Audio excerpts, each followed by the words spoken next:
नमस्कार, आप देख रहे हैं नेक्स्ट 9 पॉलिटिकल बाइट। आज इस खास रिपोर्ट में हम बात करने वाले हैं ईसाइयों के सबसे बड़े धर्मगुरु पॉप फ्रांसिस के बारे में। जी हाँ, 88 की उम्र में हमेशा के लिए इस दुनिया को अलविदा कह गए हैं पॉप फ्रांसिस। उनके निधन की वजह फेफड़ों और किडनी के संक्रमण को लेकर भी बताई गई है। सादगी भरे पॉप ने जिस तरीके से अपनी जिंदगी गुजारी, उसमें एक ऐसा भी सच है जिसे सुनकर यकीनन आपके भी होश उड़ जाएंगे। जी हाँ, यकीनन आप भी दंग रह जाएंगे। जी हाँ, दुनिया के सबसे बड़े धर्मगुरु पॉप फ्रांसिस के बारे में बात करें तो उन्होंने एक दफ़ा जेल में कैदी मुस्लिम महिलाओं के पैर धोकर, खुद ही अपने हाथों से उनके पैर को धोकर चूमे भी थे। आखिर क्या वजह थी, क्यों ऐसा किया था पॉप फ्रांसिस ने? आज इस बारे में बात करते हैं। कैथोलिक ईसाइयों के धर्मगुरु पॉप फ्रांसिस का आज 21 अप्रैल 2025 को इंतकाल हो गया है।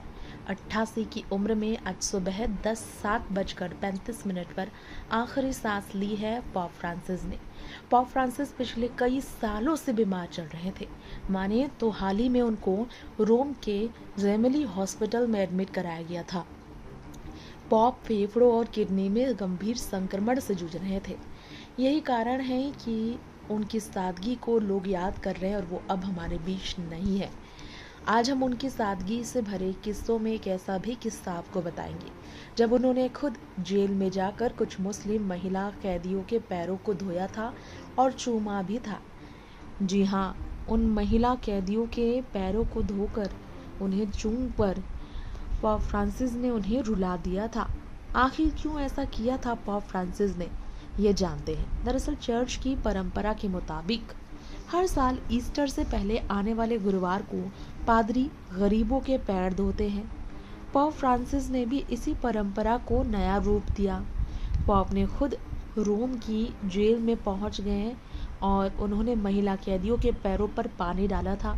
साथ ही पॉप फ्रांसिस ने सभी महिला कैदियों के पैर तौलिए से पोंछा और उनके पैर को चूमा। इस दौरान रोम की रेबिबिया जेल में 12 महिला कैदी रो पड़ी थी। इनमें मुस्लिम महिला कैदी भी शामिल थी। पॉप दुनिया के सबसे बड़े कैथोलिक ईसाइयों के धर्मगुरु कहलाते हैं।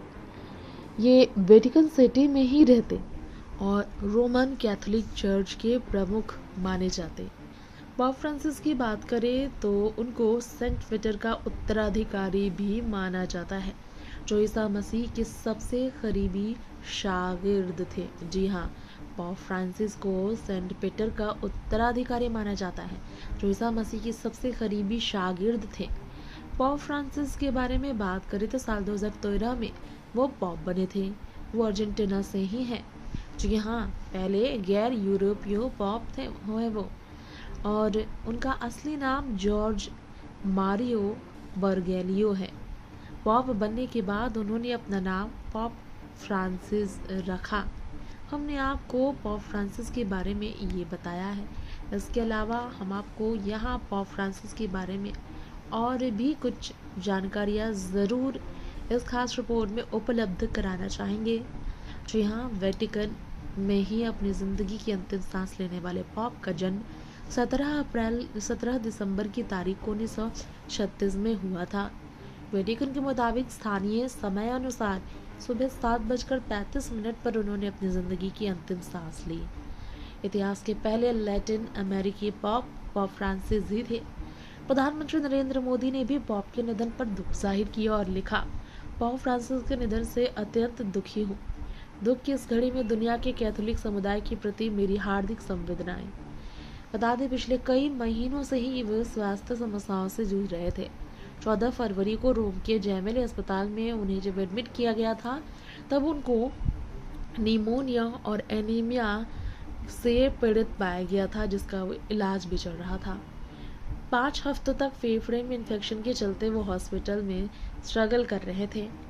इलाज के दौरान कैथोलिक चर्च के हेडक्वार्टर वेटिकन ने बताया था कि पॉप की ब्लड टेस्ट रिपोर्ट में किडनी फेल होने के लक्षण भी दिख रहे थे। हालांकि 14 मार्च को उन्हें डिस्चार्ज किया गया था। पॉप फ्रांसिस 1300 साल में पहले गैर यूरोपीय थे जिन्हें पॉप चुना गया था। पॉप फ्रांसिस ने समलैंगिक व्यक्तियों के चर्च जाने, सेम लिंग के कपल को आशीर्वाद देने और पुनर्विवाह को धार्मिक मंजूरी देने जैसे कई बड़े फैसले लिए।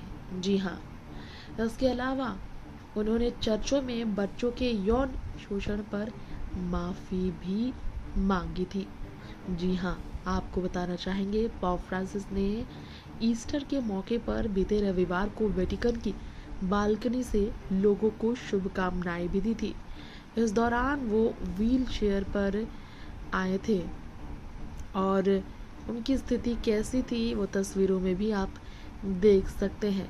इसके अलावा निधन से पहले अमेरिकी उपराष्ट्रपति से वो मिले थे। जी हाँ, उपराष्ट्रपति से वो मिलकर नजर आए थे, कैसे वेंस को गिफ्ट भी उन्होंने दिए थे। इसके अलावा आपको जानकारी देना चाहेंगे वेटिकन के सेंट पीटर स्क्वायर पर लोग जुटना शुरू हो चुके हैं, जो कि उन्हें अंतिम सलाम, अंतिम गुड बाय करने पहुंचे। इसके अलावा आपको बता दें प्रियंका गांधी वाड्रा जो कांग्रेस की सांसद है, उन्होंने भी पॉप फ्रांसिस के निधन पर दुख जाहिर किया। दुख जाहिर कर उन्होंने कहा, वास्तव में प्रेम और करुणा के प्रतीक थे पॉप फ्रांसिस, जो सत्य के लिए खड़े रहे। उन्होंने अन्याय के खिलाफ निडरता से आवाज़ उठाई, विश्वास के साथ गरीबों और हाशिए पर पड़े लोगों की देखभाल की। वो दुनिया भर के उन लाखों लोगों के लिए प्रेरणा थे जो एक अधिक शांतिपूर्ण और दयालु दुनिया की आशा और प्रयास करते हैं उनकी आत्मा को शांति मिले। बता दें पॉप के निधन के बाद इस वक्त जो है सो लगातार लोग उनको याद करते हुए जुड़ रहे हैं। इटली की राजधानी रोम में महिलाएं क्रॉस लेकर निकल पड़ी हैं। पॉप के निधन के बाद उन्हें अंतिम विदाई बड़े ही शाही तरीके से दिया जा रहा है। ये तस्वीरें इस बात की गवाह भी हैं।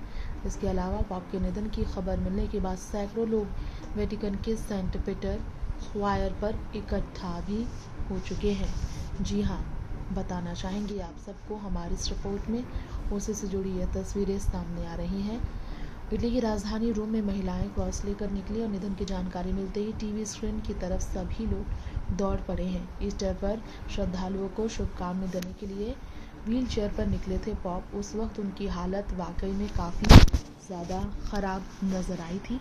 ये तस्वीरें भी इस बात का गवाह है कि वाकई में पॉप की सेहत ठीक नहीं थी। ईस्टर के दूसरे ही दिन उनका इस तरह इस दुनिया से चले जाना इस बात का सबूत है कि वो वाकई में अद्भुत थे। जी हाँ, आखिरी समय में व्हीलचेयर पर थे वो काफ़ी दुखी थे। प्रधानमंत्री नरेंद्र मोदी के साथ जब मुखातिब हुए थे वो, उसकी भी कुछ तस्वीरें सामने आ रही हैं।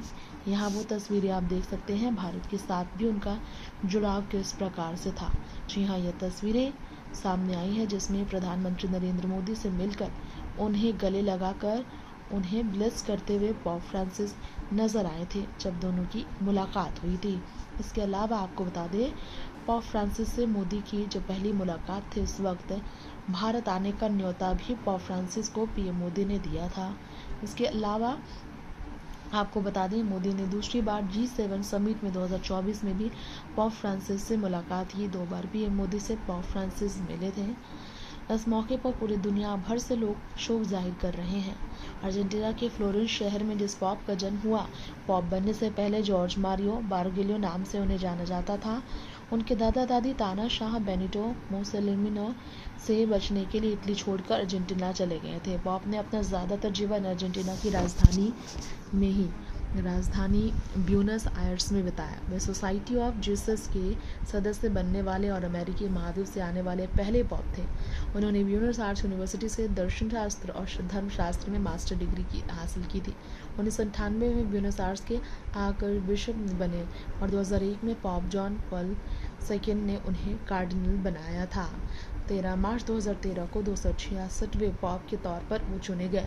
पादरी बनने से पहले बाउंसर और केमिस्ट टेक्नीशियंस का भी उन्होंने काम किया था और 60 से ज़्यादा देशों की यात्रा उन्होंने अपनी ज़िंदगी में की थी।